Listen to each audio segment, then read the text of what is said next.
Do you know the basis of life? क्या आप जानते हैं कि जीवन का आधार क्या है? What is 18% of our body mass is made up of? हमारे शरीर में लगभग 18% क्या है? Which is the most important element of life? What is backbone of life? Hello friends, I am Siddhi and I will give answers of all questions and will explain in Hindi and English both. So let's start. ये screen पर आप जो pictures देख रहे हैं, इनमें खास बात क्या है? क्या है जो इन सब में है और जिसके बिना ये इन सारी चीज़ों का अस्तित्व हो ही नहीं सकता? What is common in all these things without which the existence of these things would be impossible? So, answer of all the questions, सारे सवालों का सिर्फ एक ही जवाब है and that is carbon. Now the question is, what is carbon? Why it is so important? तो अब सवाल ये है कि कार्बन क्या है और ये इतना ज़रूरी क्यों है? Carbon is important for all the known living systems and life could not exist without it. जितने भी जैविक तंत्र हैं, कार्बन उन सबके लिए ज़रूरी है और इसके बिना जीवन संभव नहीं है. It is the main component of sugars, proteins, fats, DNA, muscle tissue, almost everything in our body. Carbon is available in the form of hydrocarbons other than food and wood, such as fossil fuel, methane gas, and crude oil. So, carbon is the key ingredient for most of life on Earth. हमारे शरीर में जो शर्करा, protein, वसा, DNA, मांसपेशियों तक लगभग सब कुछ जो है उनका मुख्य अवयव कार्बन ही है. और तो और कार्बन सिर्फ भोजन और लकड़ी में ही नहीं उपस्थित है. यह जीवाश्म ईंधन, मीथेन गैस, कच्चा तेल, इन सब में भी जो हाइड्रोकार्बन है, कार्बन और हाइड्रोजन से बने यौगिक को हाइड्रोकार्बन कहते हैं. तो इन सब में जो हाइड्रोकार्बन होता है उसी रूप में ये कार्बन उपस्थित होता है. How carbon forms from stars to life. What is the full journey? What happens in universe? Carbon कैसे बना? क्या है तारों से जीवन तक का सफ़र? क्या होता है ब्रह्मांड में? So let's continue this topic and know in detail about the formation of carbon. तो चलिए अब हम इस कार्बन के निर्माण को डिटेल में जानते हैं.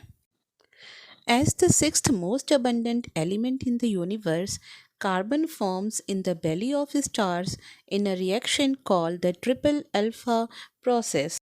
इस ब्रह्मांड में कार्बन छठा बहुत बड़ी मात्रा में पाया जाने वाला तत्व है जो कि तारों के बीच में एक अभिक्रिया होने से बनता है. उस अभिक्रिया को ट्रिपल अल्फा प्रोसेस कहते हैं.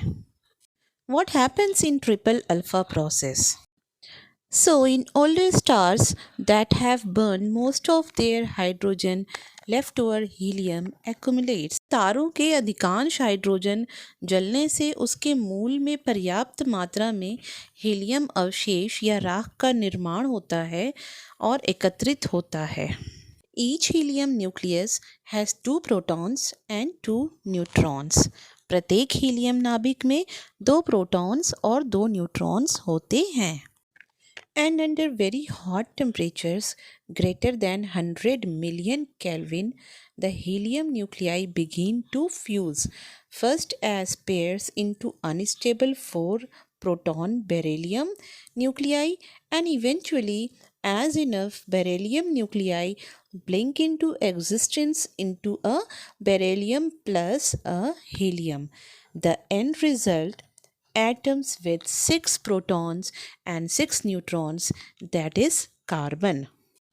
और बहुत उच्च तापमान लगभग 100 मिलियन केल्विन से भी अधिक तापमान पर हीलियम नाभिकों जो अल्फा कणों के समान है उनका संलयन होता है और पहले एक अस्थायी 4 प्रोटॉन्स वाले बेरिलियम नाभिक बनाते हैं. अंततः एक हीलियम नाभिक के साथ विलय होकर कार्बन अणु जिसके नाभिक में 6 प्रोटॉन्स और 6 न्यूट्रॉन्स होते हैं बनता है. So, carbon is a unique non metallic element. Its chemical symbol is C and its atomic number is 6. The mass number of it is 12. अतः कार्बन एक अनोखा अधात्विक तत्व है। इसका प्रतीक कैपिटल सी तथा इसका परमाणु क्रमांक 6 और द्रव्यमान संख्या 12 है। What is the occurrence of carbon? Where is carbon usually found in nature? Carbon की घटना क्या है? ये प्रकृति में कहाँ मिलता है? Carbon is one of the most widely distributed elements. The word carbon is derived from Latin word carbo, which means coal. It is due to the fact that major constituent of coal, about 60 to 90%, is carbon.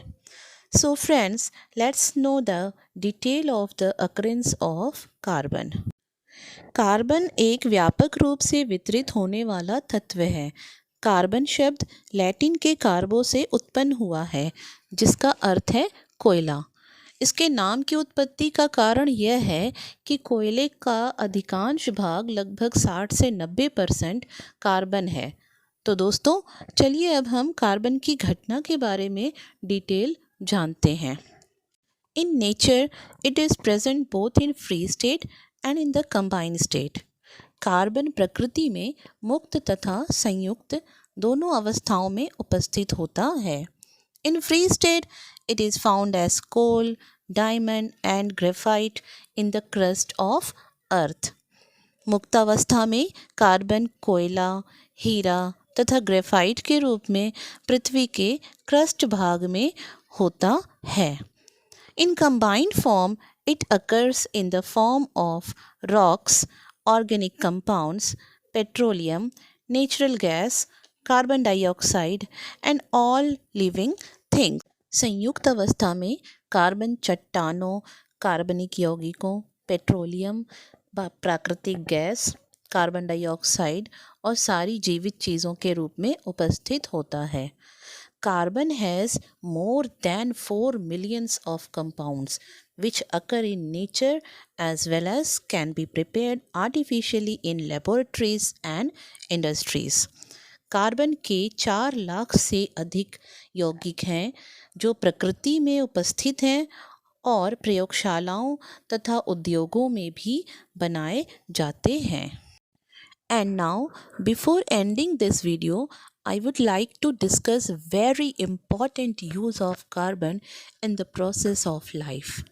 And they are photosynthesis, respiration and combustion.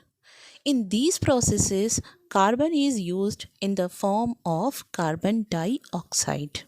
और अब इस video को समाप्त करने से पहले मैं बहुत आवश्यक क्रियाओं को बताना ज़रूरी समझूंगी जिसमें कार्बन का उपयोग होता है, और वे क्रियाएं हैं प्रकाश संश्लेषण की क्रिया, श्वसन की क्रिया तथा दहन जलना इसकी क्रिया।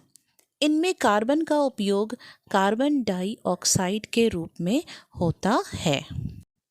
So friends, my next video will be on allotropes of carbon, and carbon is a special element.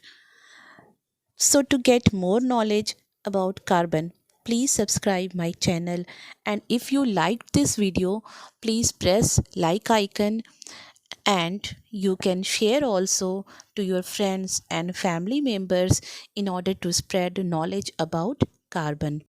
तो दोस्तों, कार्बन के बारे में और अधिक जानकारियाँ मैं दूंगी अपने अगले वीडियो में, जिसमें मैं आपको कार्बन के अपर रूप तथा यह एक विशेष तत्व क्यों है बताऊंगी। इसके लिए आप मेरे चैनल को सब्सक्राइब ज़रूर कीजिए, और आपको यदि ये वीडियो पसंद आया तो लाइक आइकन को आप प्रेस कीजिए और शेयर कीजिए अपने दोस्तों और परिवारजनों में, जिससे उन्हें भी कार्बन की जानकारियाँ मिल सके। धन्यवाद, thank you and take care.